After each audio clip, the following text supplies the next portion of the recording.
Welcome to Shorty SuperCoach. How are you guys? Today it's going to be me, but I am joining Jeremy over at the Centre Bounce. So most of this episode will be just a little collaboration with him that he filmed, and it's on his channel probably for a week already, I think. But I just had so much SuperCoach content that I wanted to smash out, and I thought now that the season's underway, I thought I'd post this one, give him a little shout out because he's been doing some really good stuff.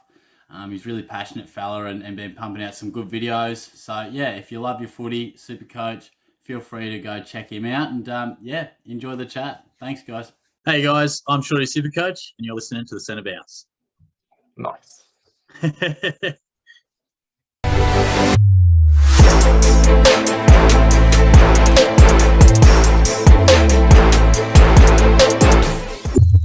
Hey, Shorty.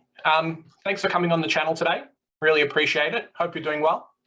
No worries, mate. Yeah, no, thanks for asking. How you travelling? No, I'm doing good. Last day of being stuck inside, so I'm happy to get out. Yeah. I know those feelings. It's not too much fun on day 6 or 7. No, definitely. And it's like you get your negative tests back and it's just like, oh, man, just let me out early, right? Yeah, I know. It takes a while, but you'll be a happy man in a day or two. Definitely. And footy's back soon too, so I'm glad I'm not stuck inside for that. Yeah. So just getting started, do you mind just telling people like who you are, what you do, how long you've been doing SuperCoach and what team you go for? Yeah, sure, mate. Yeah, look, I've been just doing my channel, Shorty SuperCoach, for probably 5 or 6 years now, and just tried to build on it every year. But I'm a Cats fan, so I live down in Geelong, so no surprises there. And I've been doing SuperCoach for a bit longer than the channel, obviously, since sort of high school days. But it's been good so far. Yeah, I'll have to say, you're one of the people that kind of got me into SuperCoach all those years ago. Be like back in the day, there's only 2 or 3 real SuperCoach people making content, and your stuff was definitely there. Yeah.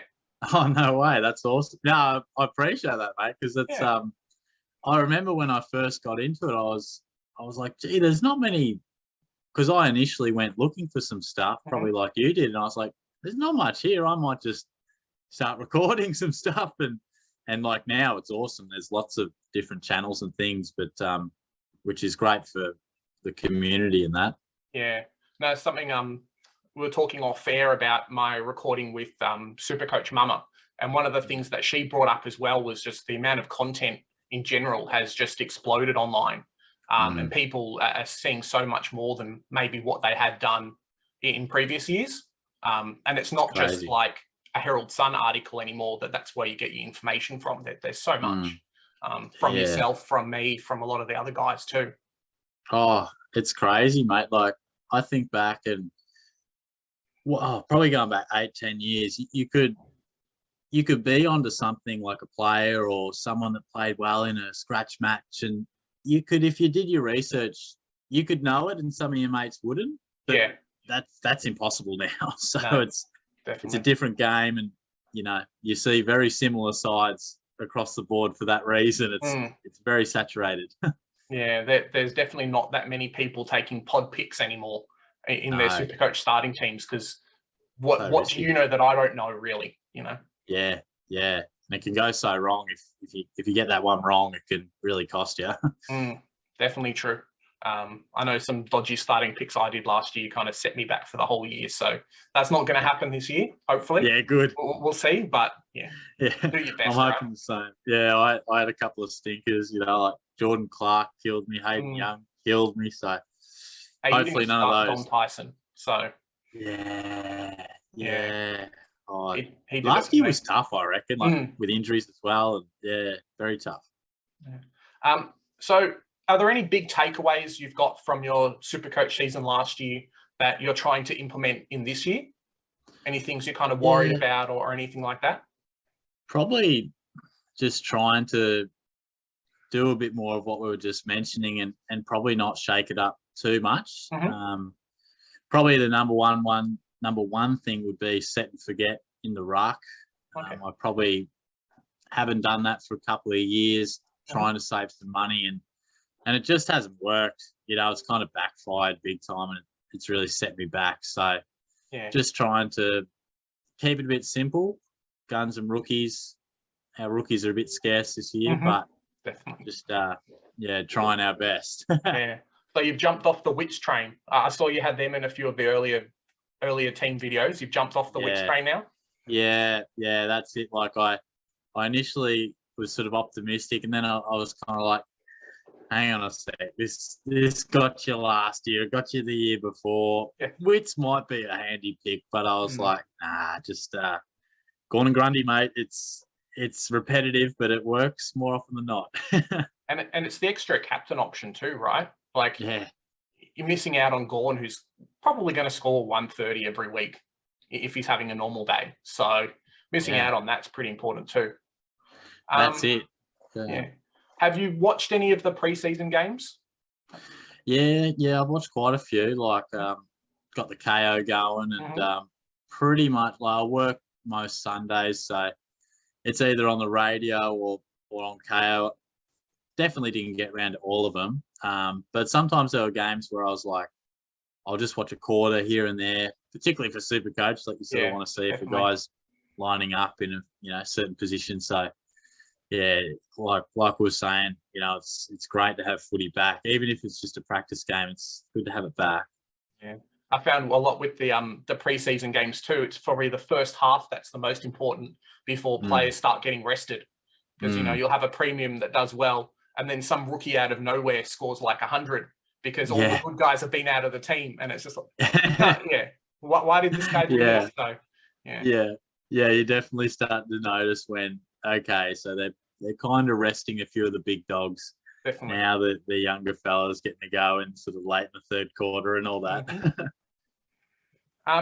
Has any team really impressed you in the preseason? Like someone that you didn't think, they're not going to do well this year, they're actually doing really well, or they look pretty solid?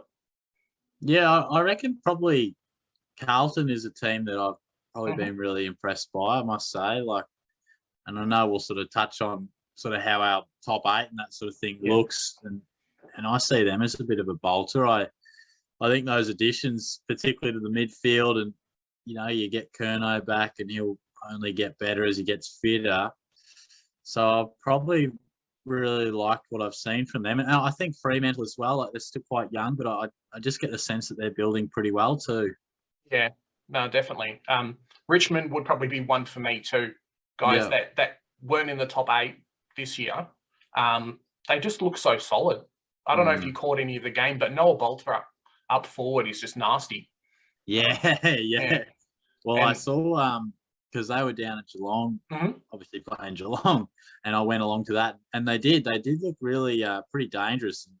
And Bolter's one of those guys that you could just about flick him anywhere, can't you? So I think he could be a different sort of threat to them. And Dusty, was back almost pure midfield. So that's a bit of danger for anyone. He missed a fair chunk last year. So they'll be looking to get back.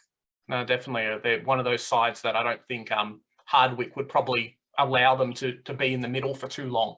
He's going to do as much as he can to really, really push them up. Yeah, that's it. They just know, they still know how to win, even though they got away from it a little bit last year. You just, you're right. You get the sense they'll be in the mix for sure. Yeah.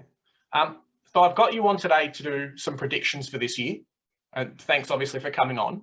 So I'm just going to pull up the ladder from last year, and we're just going to talk about who do you think maybe are going to get pushed out, who do you think are going to come up, and things like that.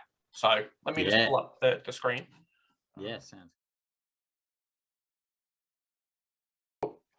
So just speaking about the top 8, obviously last year we saw a lot of teams almost make it in. So if you have a look between basically position 6 to 11, it's only 2 games, right? It's pretty close. So are there any teams in there that you think may push up into the top 8 and some teams that maybe will go down? What's kind of your prediction for the top 8 this year?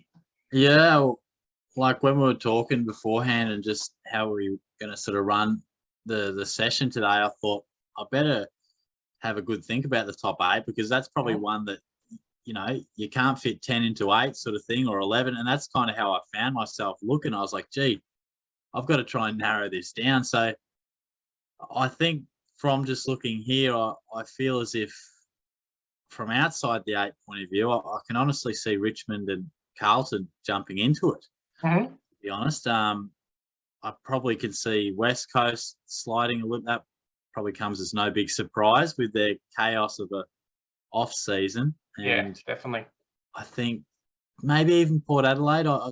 I did my ladder before, and I didn't have them in the top 4. So Okay. yeah, how did you want to hear me top 8 just Yep. yet? Or? I want to hear your top 8. Let's go for it. Yeah. All right. So I had the Dogs, Mhm. Melbourne, Brisbane, and Geelong rounding out the top 4. Okay. And then I had Sydney in 5th, Port Adelaide down to 6th, Carlton and Richmond. So Okay. I found it pretty tough to order, but Mhm. I ended up being pretty happy on the 8 in general. Yeah. So What about what's yourself? What's that from this year? So no Giants and no Essendon. Is that right? Yeah. Yep. Which I kind of found, like, I'm fairly optimistic on them as, good teams, but I just thought somebody has to kind of get squeezed out. So Mhm.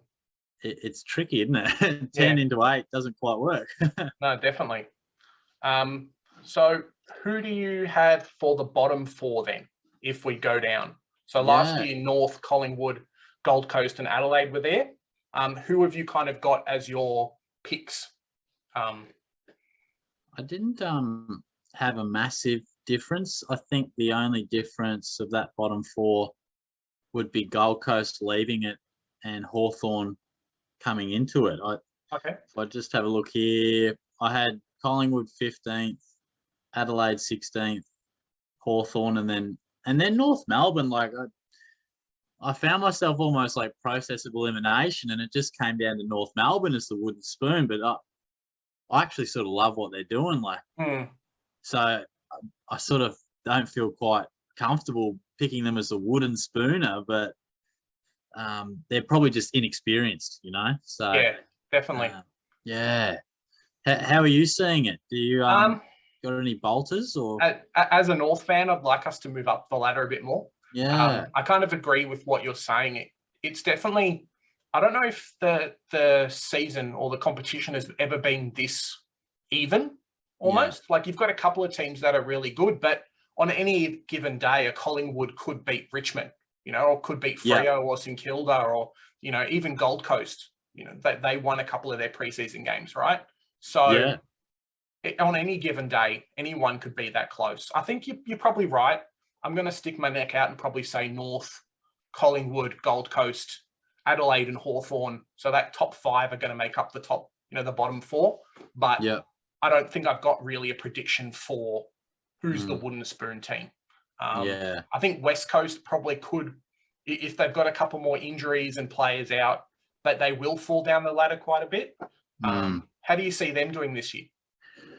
Yeah, well, I probably would have had them, like, if we did this yesterday, I reckon they might have been in the bottom 4. But I must admit, like, hearing the news that Jack Darling, is on board with the vaccination and we should see him at some stage in the first month by the sounds of it, I felt like that was pretty big. So on the ladder, I had them 14th. So I had them dropping, but I still feel like, that home ground advantage, it does allow them to get a fairly decent shot at winning, at least a handful of games minimum. So definitely falling away though. They've had a shocker preseason, haven't they? Yeah, definitely. And their age profile as well. Obviously, being a Geelong fan, you kind of understand, but their midfield, they need a lot more kids playing through the team. And I feel like they have a lot of established players, and it's making it quite hard for them to get that talent coming in, which they desperately need. Because, if Shuey's fit, he's not going to play in the reserves league. The same with Yo and all those guys. But maybe they kind of have to get that rejuvenation going. And they're kind of some of the fears I have with, like, the Cats, mate. Like you said, you got to find a way to just sprinkle some youth every now and then, I guess. Yeah. Or else, if you don't, then a big cliff's coming for you. And I feel like West Coast is, potentially getting closer and closer to that cliff edge. Definitely. And if my Cats don't play some youngsters, we'll be falling off one too pretty soon. I think Chris Scott will be gone by then. You'd think so, right? Yeah. Honestly, I'd be okay with that. Yeah. If I have to put you on the spot and pick a wooden spooner for 2022, who do you think it's going to be? Yeah, look, I'd have to go North. Apologies. But that's all right. Yeah. I honestly love their young midfield that's coming through, but I think it's pretty young. So I could see them really spiking in a year or two. But for now, I was probably tossing up between them and Hawthorn, I guess. Yeah. Just kind of an experience thing more than anything else. Yeah, like there's probably only 4 clubs that you'd say are rebuilding, which is kind of unique. Like you said at the start, it's such an even competition. There's not too many teams that are kind of redeveloping, but yeah. Yeah, no, fair enough. So we've spoken about who's going to get the wooden spoon. Who are your 2 picks for the grand final this year? This is really tricky. So, and I'm not even sure if I'm 100% on what I truly believe just yet. So, I had Brisbane as my premier. Okay. So that's even though I had them 3rd on the ladder, I think if they can overcome some of these finals issues that they've had, I reckon they're right in it. So I had them beating Melbourne, without giving it too much thought. I just felt Dogs, Brisbane, Melbourne. Yeah. Probably felt were just a smidgen clear of the rest when I looked at it. Yeah. Okay. So Brisbane's winning. Who's going to be second? Who are they going to play? Yeah, I reckon they'll beat the D's. Oh, okay. Yeah, I'll be the D's. Yeah. They're going to be tough to beat. Yeah, that's what I was thinking. Like, it's such a boring answer to say, Of course. the reigning premier. But I was like, I agree. I'm looking at them going, this is a tough side to beat. Yeah. Who do you reckon will win the flag? Do you have a tip? I'm going to say Melbourne again. You saw how they were pretty dominant getting into the grand final, and they've got a lot of players who will turn the game on when they need to. And I think that's probably the scariest bit, is that they've got, your Petrarca, your Oliver, even like a Ben Brown. He's had games where he's kicked 6. So they've got enough players where they can just turn it on. You give them an inch, they're going to take a mile, as they say. So they're going to make it into the grand final. They're not going to give it up and make it easy for the other team. And they're in that window, aren't they? So many definitely. of their guys are just like perfect age category of like playing their best footy. So they're a scary proposition. And the team's just getting better too. Like, it's not like anyone's left the team or anything like that. I don't know if you caught the preseason games, but even like a Cozzy Pickett was playing in the middle, and he played a lot of middle, and put that in the team, and they just look even better. So that's a scary thought. Yeah, isn't it? So talking about the Brownlow, who do you think is going to win the Brownlow, and who do you think is going to be close? Yeah, I probably was sticking with a bit of a Melbourne flavour here. If I had to say a Brownlow winner, I would say Petrarca. Okay. I just think, he's such a dynamic player and so eye-catching. And look, his teammate Oliver will be right in there too, of course. Look, I am sensing a bit of a return to really good form from Paddy Cripps. I think, coinciding with me feeling like they'll win a few more games, I think there might be a few more 3-vote chances for Paddy. Obviously, Walsh will be in there too, but I think there are a couple of names. The Brownlow these days is just dominated by your superstars, though. So definitely. Bont will be up there, and probably Ollie Wines will back it up Max again. Gawn and a few other players too. Yeah. So the stars just seem to attract the umpire's attention more and more. It's a bit hard too, because previous winners seem to be players who are the best player on a team that doesn't have a lot of players similar. So like who's going to be taking points off Ollie Wines, really, at Port Adelaide to win. I'll say the same with Fife and other players too, is that they're really good, but it's not like they're sharing the midfield with 4 other superstars that are going to pinch points off them every week. So if you're saying someone like a Petrarca or an Oliver, I might go the other way. I might say, who am I going to pick? You put me on the thing here. Like a Jack Steele or something. Maybe the main man. Maybe like a Jack Steele, or even like a Dusty Martin. Maybe he might come back into form, and they'll give him another one before he retires. So if he's going to carry Richmond to a few games, it could happen, right? Yeah. Oh yeah. It's an interesting point, isn't it? Because like the Doggies, we saw last year there was such a spread of votes between, say, Bont, McRae, Dunkley, even Liverpool. Okay, and so they help each other play well, but occasionally they can pinch the odd vote or two. And it's like Bont and McRae might get the votes for that week, but one week McRae's getting 3, and next week the Bont's getting 1. And vice versa. So it's not like someone's getting all of the votes. Yeah, definitely. Yeah.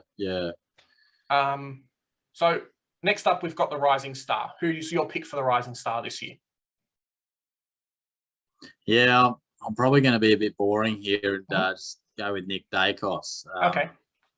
I just was so impressed by what I saw, what I heard. It just looked like he was just impacting games like a bloke who'd already sort of had 50, 60, 70 games under his belt. So he would be my tip. But definitely, someone like a Josh Ward as well, I think could get some really good opportunities at Hawthorn and could sort of press his claim. So, and I mean, Josh Rochelle as well has burst onto the scene for the Crows. So I would say Dacos, but it looks like we've got a pretty good crop coming through this year. I think you're missing my pick there, Shorty. Oh, who'd you got? I'm going Horn Francis, mate, all the way. That's it. Of course. Yeah. He was. He should have been right up there with Dacos. I should have. I've disrespected you today, mate. I've left Horn Francis out, and I've given you the wooden spoon. I know, right? Oh man, I thought you were just leaving it open for me and just say something. It's like, oh no, you just forgot. I forgot the big bull in there. Nah, he's looked bloody good, hasn't he? Like in the pre-season, bit of mix of forward, midfield. He can do a lot, and for an 18-year-old kid, he's pretty special, I reckon. Yeah. Just make sure he's in your SuperCoach team. I know you forgot him for the Rising Star, but just have him in there. No, don't worry. I'm locking him in. Okay, easy. So next up, we've got the Coleman. Who do you think takes the Coleman this year? Yeah, look, I'm going to ask another question first. Do you think we're going to go back to another year of 60 goals, or are they kind of finished? I probably was thinking a total in the mid-60s. Yeah. Okay. Yeah. So I feel like if a forward can average 3.5 a game, it's kind of pretty good these days. Yeah, just definitely. With how tough it is. And who's your pick? I was thinking Jeremy Cameron. Okay. I think he didn't really have a great pre-season last year. He's really up and running this time around. Doesn't mind kicking a bag. Hawkins hands a few off. Jezza doesn't mind putting them through himself. And maybe I'm not sure where he sort of sits on the actual ranks, but maybe slightly left field. Max King, I feel like he could really boost his rating and kick a few more again. But yeah, how about you, mate? I'm going to go for someone who has kicked 60 goals a few times in the past. I'm going to say Big Ben Brown. He's kind of most smoky for the Coleman this year. So he missed out a lot of games last year, but slotted straight back in the team. So if he becomes a bit more of that straightforward option, I know Tom McDonald shares a little bit more of that, and Melbourne love their midfielders who can kick goals, but I reckon he'd be good as a good choice. He might have a game where he kicks 5 off the bat. They're not tagging him or whatever, and then slots a few through. So he's definitely my pick for the Coleman. I don't know what the odds are, but he's my pick.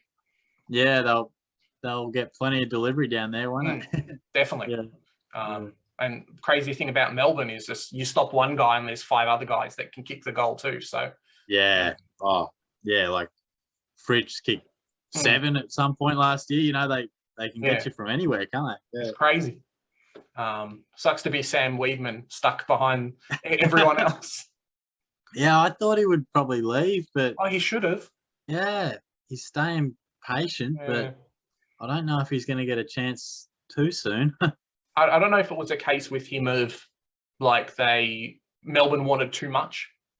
You know, if they just wanted to give him away for a nothing pick, someone would have taken him. But, you know, not if you're wanting a first or second rounder for a guy that's in the VFL. It's just not going to happen. Probably got a bit of a stalemate there. They would have had a few chats probably, but yeah, that's true. Definitely. All right. So next up, we've got which team, looking at kind of the bottom half, will make the biggest jump into the top 8 this year? Who are you thinking? Yeah, well, like I'd on have the bottom, to say who's Carlton. going to move up? Yeah. Yeah. Look, I mean, Carlton were down at 13th, I think, last year. So I'm feeling like a rise to sort of 7th. Is you know that bottom half of the top 8 is probably half a chance. I feel like Fremantle as well. I know I mentioned them before, but I couldn't get them into the 8. But I'm pretty optimistic on what they can do. Just they've really got a lot going on through that midfield, and we know Sean Darcy gives them great service. If they can probably just maybe find a few more avenues to goal, then they could be anything. Yeah. Okay, that's cool. I think I'll have to say probably Carlton as well. I don't think Hawks or Gold Coast or who else do we have? Gold Coast, Adelaide, North or Collingwood's really going to push it. But I think Carlton were pretty unlucky. They had a poor start to the year, and obviously they've swapped over the coach now. So yeah, I think they're going to be my bolter. They just looked good. You know, they almost lost, but they just looked good against the team that isn't going to, you know, claw back as quickly as what happened. That they're going to win games, right? Yeah, I thought so. Yeah, they look much more reliable, I suppose. I don't know. I've sort of watched them previously, and they've sort of seemed, I don't know, a bit flaky at times. Like I don't know. I just watching them, I thought I feel like I know what I'm going to get from this team this year. So yeah, I'm looking forward to watching them live next Thursday. I can't wait. Yeah, no, definitely. So next up, we've got what coaches do you think are under the pump for this year and may get sacked if they have poor performances? Who have you kind of got? If anyone. Yeah, look, I mean, being a Cats fan, I think there's definitely some pressure on Chris Scott. I feel like his finals record just doesn't stack up, and Geelong may well, if they don't get over the edge this year, they might look to change full direction. I feel like Kenny Hinkley potentially could be in a similar boat. You know, there were some pretty brutal prelim final losses, weren't they, by both Geelong and Port? So there's always a bit of pressure that follows, and maybe without any real fault of his own. But Stuart Dew, you know, you've got Alistair Clarkson just lurking around in the background, and I don't know. I feel like Dew's just got him over the corner of his shoulder there, potentially taking his job. Do you think that King re-signed because Clarko told him to stay at the club? Yeah, well, that like I'm coming in next year, just stick around for a bit. That's not a bad line of thing. Yeah, could have. He could have, because I reckon Clarko's been making a few calls, just sussing it out. So yeah, potentially. I thought a 2-year deal was a bit strange. I thought. I think they just tend to do it. I think they're desperate for some salary cap space, and they're really worrying about giving guys massive deals because they've just got, you know, they've got all those rookie players. You know, they've got the extended team of the rookie players. So at some point, those guys are going to have to get proper contracts or get released.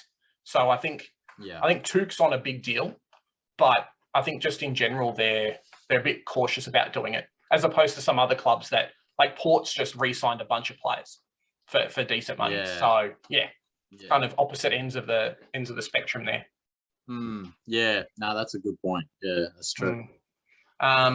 I think I kind of agree with you. Last year and the year before, we've had a bit of turnover with coaches. But I think Stewie Dew especially is probably the only one. I know there was some talk of Hinkley a couple of years ago, like if we don't make finals, then you're kicked out of the job. Yeah. But I think Stewie Dew's probably on his last legs, really. Maybe if they make the final series, then they'll stick around, that kind of thing. But otherwise, see you later. And yeah, I think with coaches, especially being a North fan, but once you've had about 6 or 7 years at the same club, it's probably time to start thinking about a rejuvenation, just because people get stagnated in the same job, right? Unless you're top table all the time. People just in a normal job, sometimes you're there for too long. So, yeah, I agree. Like, there's not too many success stories after a certain point. After that 7 or 8 year mark, it's probably very true. I think that's probably why, as a Cats fan, I would probably welcome some change if we didn't get the chocolates this year. Yeah, you reckon Clarko might be on the phone? Be like, hey, come teach at Geelong. Wouldn't that be something? Yeah, the old enemy, pick up, right? Yeah, like Hawthorn and Geelong. Who would have ever thought they would cross paths? When Isaac Smith came through, it was like, oh, he's from the other side. Definitely, right? Yeah. So just talking about headlines for this year, can you kind of predict a headline that you'd like to see in the AFL or something that you think will happen this year? Yeah, a headline. The perfect headline would be Cameron kicks 6 and Dangerfield wins the Norm Smith medal Cats in the last day of September. But look, I think, a perfect headline for me, and it wouldn't. Well, it might be possible, but just amazing crowds, full stadiums, COVID-free year. That would be, that's obviously not exactly realistic, but I would love to see crowds back at the footy consistently, get that roar back. That's like the number one thing that I've missed, and I would love to see at the end of the year us talking about, how many fans came through the door. You can't really beat a live crowd, can you? There's something to be said about watching it on the TV, but good live crowd, can't beat it. Absolutely. We all love, getting a pizza delivered and sitting on the couch. It's nice and easy. But I agree, mate. There is nothing, particularly at the G, with a big crowd, there's not too much quite like that MCG roar. Yeah. What about you? You got any headlines for me? I had one. Obviously, Corns has been picked in the All-Australian selectors now. So I had one that was something like a forward actually wins an All-Australian. Instead of all the midfielders being selected as forwards, now actually have like a small forward being able to be selected. Because he's come in and said that. He's like, it's not going to happen anymore. I'm on the list. That's it. So I think that'd be actually something pretty good, Papley or Cameron or whoever comes up, really, being able to be selected. Yeah.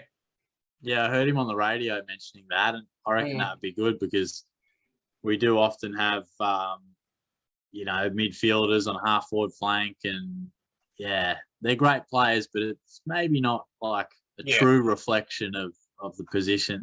No, definitely true. So how about we just talk some SuperCoach now, and we'll try and make some SuperCoach predictions.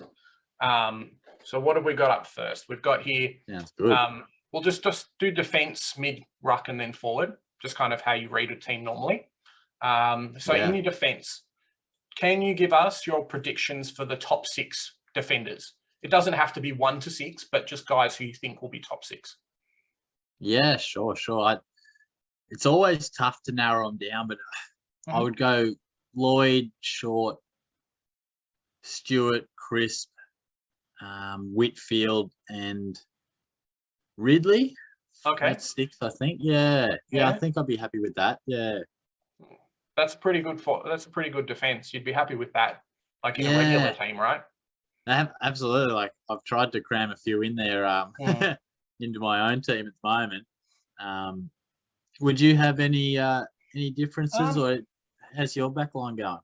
I think maybe if Hall's fit, I think he's pushing for a selection there. maybe like a Zeeble as well. I don't really Yep. see his role changing. So as long as he can get the same kick outs, get the same possessions down back, he's probably a push for that top six as well. Are there any guys you think may look to push their way in? Like, do you think a Hewitt or a Sicily, those kind of types will push their way in, or any of the midfielders that get DPP? Yeah, well, it's funny you mentioned Hewitt. He was definitely a guy that was sort of on the tip of my tongue there. I've been strongly considering him, to be honest. He's been so impressive, so it's hard to look past him. But yeah, I really do think Pendlebury will go back and just get that dual position status and just look really comfortable back there, and probably Andy McGrath as well. I mean, I feel like he looked really good down back, and he's played it before, so I wouldn't be surprised if, there's probably 8 or 9 guys that are going to be pretty strong for that top 6. Yeah. Yeah, definitely. I think we'll see as well kind of the general average of SuperCoach defenders going up. They're scoring a little bit more. Inclusion from the midfielders getting DPP, but just kind of like Short and Ridley did it, and Stewart did as well. They push so far up the ground that maybe they'll get a cheeky goal every so game, or, you'd be used for the transition a lot more than just being stuck in the back line that maybe we've seen in previous years. Yeah, absolutely. And like intercept possessions and that, I think some of these guys just play that role so well, and they're so accomplished with it now that they've got it down pat. So we got no rookies down there, mate, but we got lots of guns. Did you mention Rich? I haven't mentioned him. No. No. Look, where does he factor in there? Is he those maybe guys, or you just don't think it's going to happen? Yeah, he's probably the next rung below, sort of with like a Luke Ryan and, a couple other fellas. But the one thing with Rich is, like, he averaged, what was it, sort of 107 last year. I mean, prior to that, he'd never really got close to anything like that. So he might be able to repeat it, but I don't know. He's been around so long and just kind of hovered between like high 80s, low 90s. So that's probably the only hesitancy I'd have with starting with him. Yeah. Okay. So let's move into the midfield. So who are your top 8 mids this year? Obviously in any order.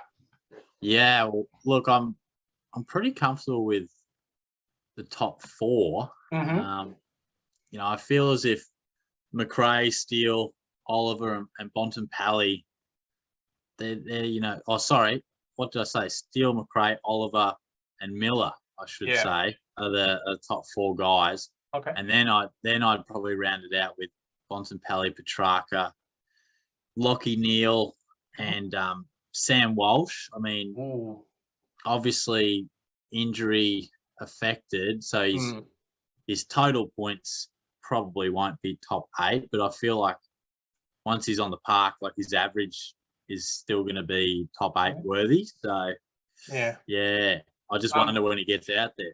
Did you mention Parrish in there? I didn't. Where does he kind of fit?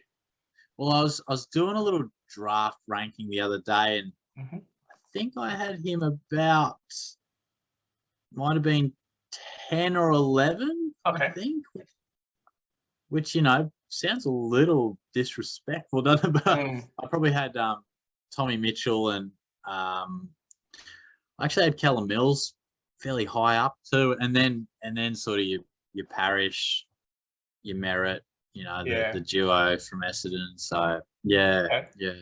Oh, fair enough. What are your what sort of starting premium mids are you running with at the moment? At the moment, I think I have kind of the 3 that a lot of people have. I'm trying to fit a 4th in, but just the back line's a bit of a mess. So you kind of have to stack it with an extra player. So I've got Tuke, McRae, and then Neil, because he's so cheap. All should average, enough. And then looking to grab a Steele and Oliver kind of when their first price dip happens. So yeah. No, that's cool. Yeah, like, as you say, you can't fit them all in. It's we got to give some love down back with the situation at the moment. Yeah, definitely, right? Structure and rookies kind of dictate a lot this year. So, yeah, absolutely. It's really forced our hand. mm, We've had like no choice. no, definitely, right? Are any of the guys who are sub 600K, you think any of them will push back into Uber Primo status again, or are they kind of stuck where they are? Look, I feel like Andy Brayshaw is a guy that I'm a massive fan of him. I think he's a star. Mm-hmm. Whether he could explode or not, or whether he's just a gradual kind of a build, you know, he might. I can see him averaging 111, 112. Yep. If that's whether that's top 10, he might be just outside, depending how it falls. And look, risky one, but the sort of selection that can keep you up at night. But Paddy Cripps, you know, Yeah, definitely. I know he's not exactly. A few people have PTSD from Paddy Cripps selections in the past couple of years. Yeah, but a fully fit Cripps is one of the best players in the competition, and definitely on the evidence he's shown us so far, boy, he looked good. So he's well below that 600K, and I just wonder what he's going to do. What's your thoughts on Josh Kelly? Do you think he'll be able to, injury free, obviously? Do you think he'll be able to push into that kind of range again? Yeah, I think so. I mean, prior to last year, he'd averaged, I think, 4 years of between 111 and 117. So, and I think the only thing that kind of stopped him being similar was that sort of below average start to the year. I think the first 6 rounds last year, Leon Cameron thought it'd be a fun idea to just play him on a half-forward flank. And why not, right? Yeah, why not? He should have given me a call because I started with him, and he was just another thing that killed my team last year. But no, I think so, mate. When he's fit in his preferred position, yeah, he's 110 minimum, really. Yeah. Okay. So just talking about the rucks now, are Gawn and Grundy still going to be the top 2, or who's going to push them out? I think the rucks is, you know, we've got to include Sean Darcy in the conversation, but I think Gawn and Grundy is the way to go, just with the circumstances this year. I think with Sean Darcy, he's had one super premium year, and then, you know, a couple of niggles. Whenever I read the word Achilles associated with any sort of niggle, I get a little bit worried. And yeah, definitely. And he looked great in the Pracky game, but I think it wouldn't surprise me if he just, you know, maybe has a quiet round 1 on round 2 and then is just back to dominating. But yeah, I guess I probably personally feel just a little safer just going with Gawn and Grundy, who have looked great and look like they've had good pre-seasons. Is that the way you're looking to go as well? Yeah. So I had Darcy for the longest time, and then just like article after article of, he's hurt his hand now, he's hurt his leg now, he's hurt his foot, he's hurt his head, he's not going to play. And it's just like, even just not having the headaches throughout the year. I understand injuries, but I don't want to have to worry about, is my ruck going to play every year, you know, every week this year. So I think I can agree with you. Gawn and Grundy was locked for so long, but I think maybe now it's the 1 to 3 best and not just the 2. Maybe with Nick Nat a bit further back, but not really, not there yet. Yeah. Like Darcy could still come out and go bang, but if he did get injured, we'd be kicking ourselves if we knew all that info and started with him. So yeah, definitely. I'll watch on. Yeah. Who's your prediction for the biggest trap this year? So a guy that maybe looks juicy but's going to be injured, or everyone's going to jump on him and think, oh yeah, I'll keep him and trade him up later, but it just doesn't work out. Who's kind of your prediction for that player this year? Yeah, look, I feel like does his name start part of me with P? sort of says, I know he's fairly no, he does, but I was going to say Jared Berry, actually. Okay. Which is and look, no, I was meaning in the ruck. Yeah, good point. Yeah, look, he was on our radars for a long time, wasn't he? But I think I think everyone's just about cooled on it. But I would say Berry only because I feel like the midfield can sometimes be a difficult place to take a mid-price risk. And some, there's a lot of confidence in Matty Rowell, and I think he'll have a great year as well. But it is very hard to nail a mid-pricer, particularly in the midfield. So that might be something to think about. And I think, I feel like the ruck department, if you don't go set and forget, whichever way you go otherwise, could trap you. Just because, if you get that wrong, it's very hard to try and catch up because there's like 2 or 3 players that you want to get. And I know from experience that they don't dip all too often.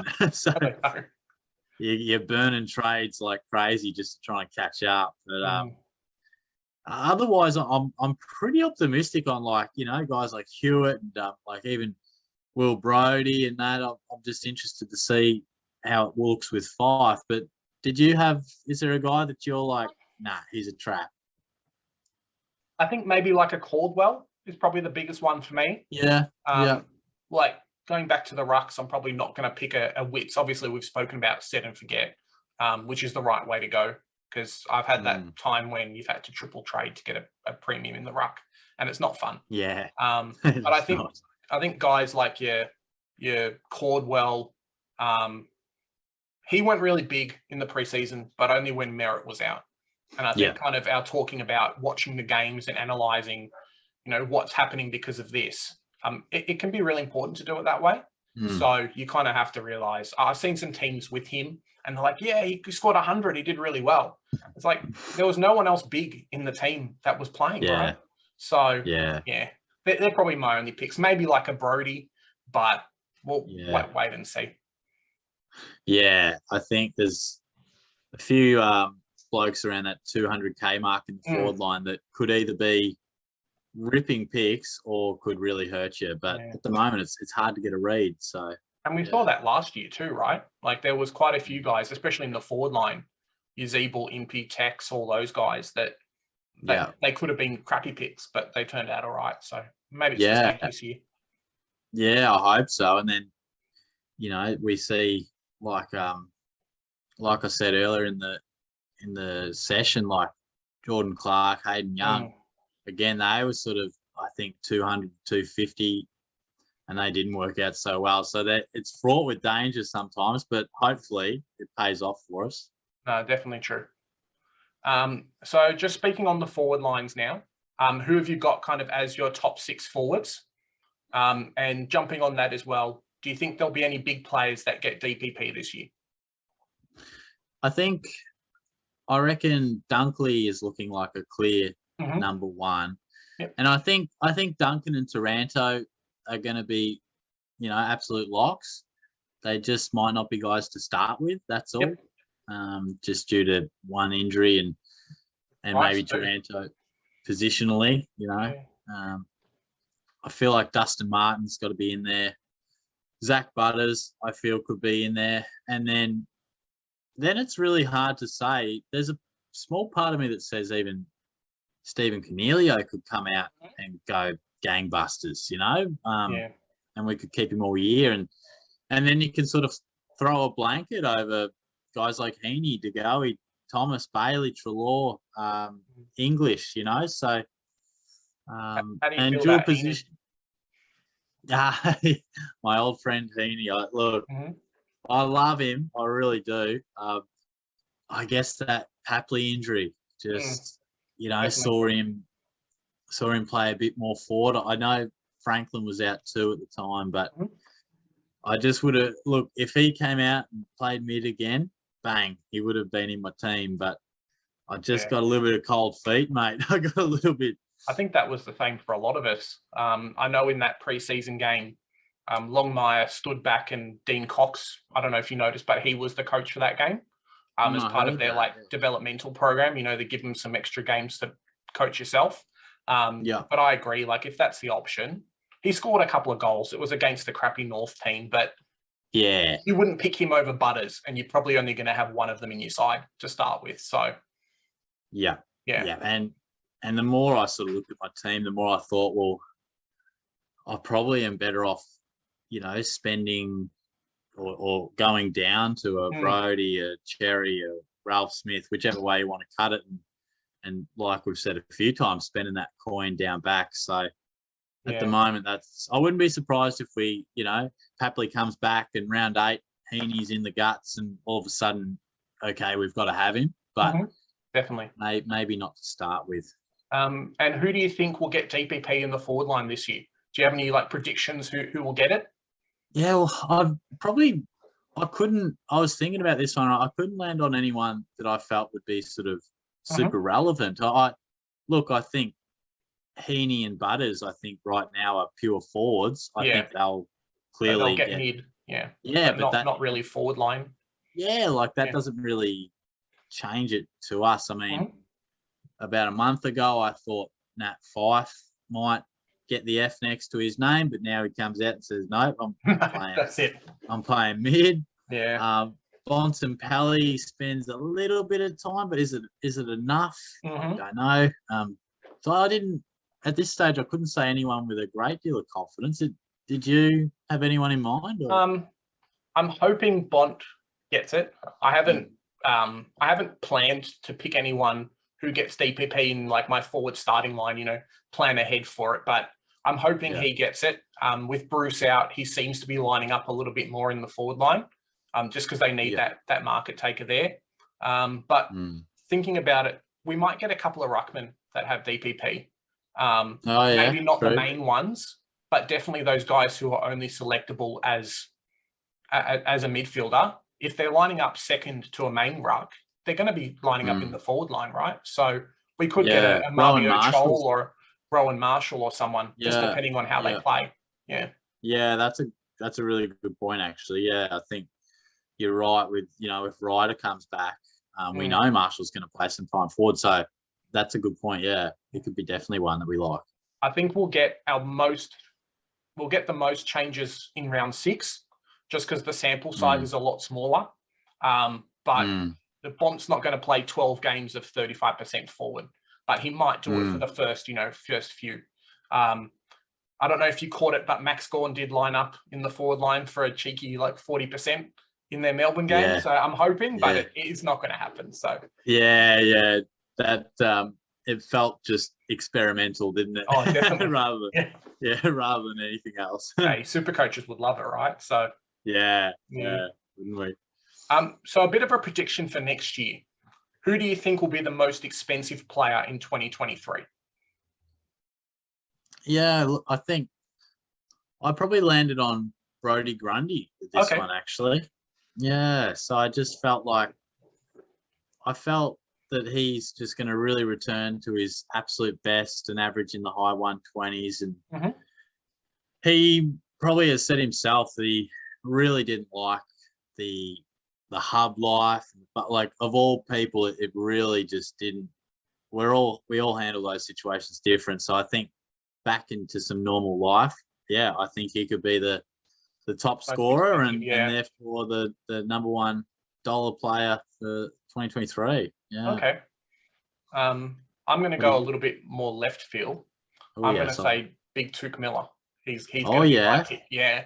I reckon he's not going to have many games where he drops a stinker. So anything sub 100.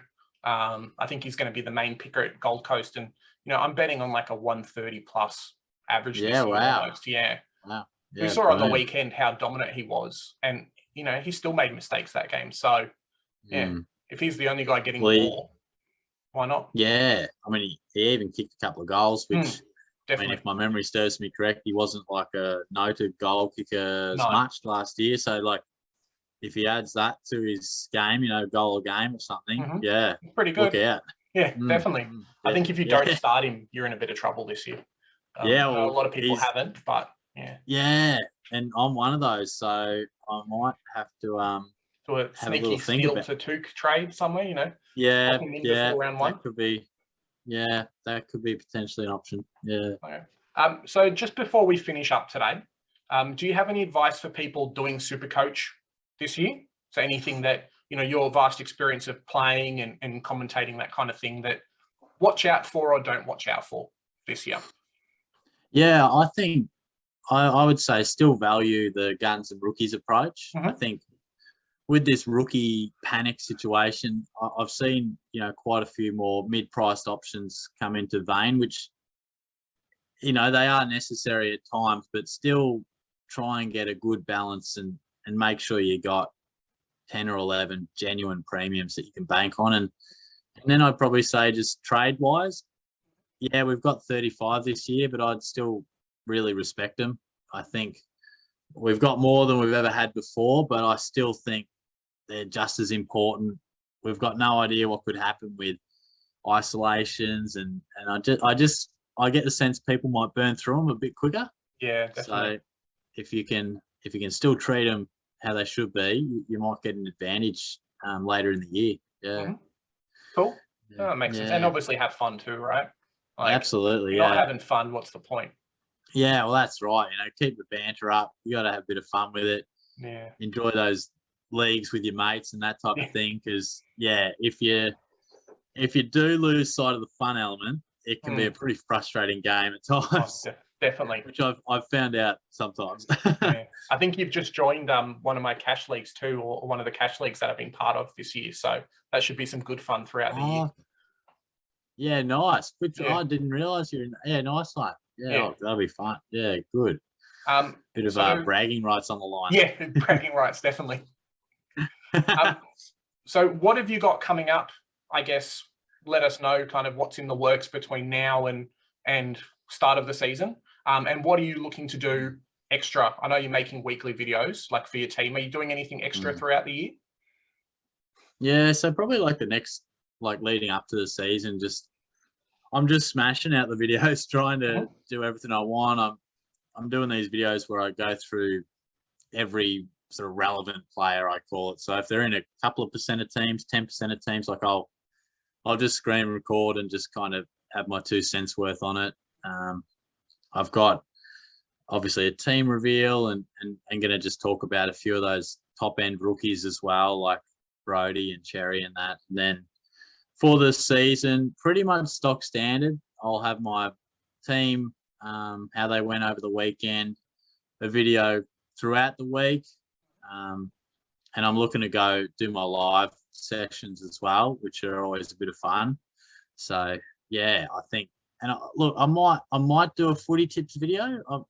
I had a couple of people because, I don't know, a few people were like, oh, you should do a footy tipping video. So if I have, that's a really quick one, but yeah, that's probably roughly what's on the menu. Yeah.